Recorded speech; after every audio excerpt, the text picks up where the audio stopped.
ano yung mga dapat abangan ng mga tao sa new season?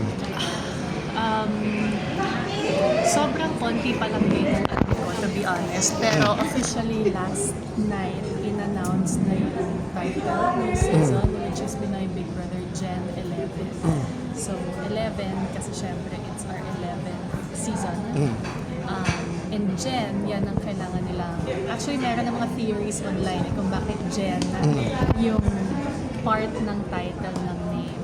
Ako, may clue ako. I think may idea na din, may medyo sinabi sila sa amin dati. Pero nag-enjoy din akong basahin yung mga guesses ng mga tao kung bakit Gen 11 yung title. So, madaming mga elements na na-miss ng tao dati tungkol sa PBB. Yung mga early years of PBB na babalik.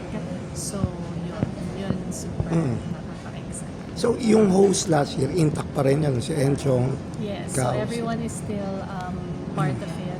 Me, Robbie, Kim, Melay, and Enchong. So, si Tony ba, wala nang chance mo pa? After she said goodbye to the show noong 2022, yeah, parang for her, I remember her statement, ang sinabi talaga ni Don, parang 16 years, okay na yan, parang time talaga for the next phase in her life, time to graduate. Yun na ipinaubayan na niya sa mga next generation Na na host. host na dumaan din sa experience na pagtira sa bahay nila.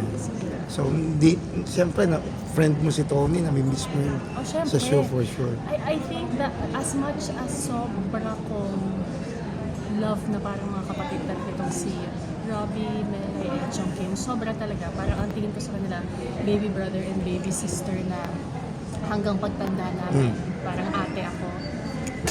Iba pa rin talaga yung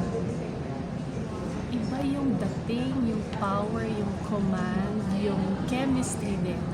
Nung panahon na si Tony, Marian at ako yung nag-host in the earlier years of PBB. I mean, hindi ko siya makakompare. I cannot say na one is better than the other kasi nag-iba na din ang panahon. Pero I can say na, and I'm sure mag-agree na naman everyone na sumubaybay na iba talaga. Iba yung OG, kumbaga.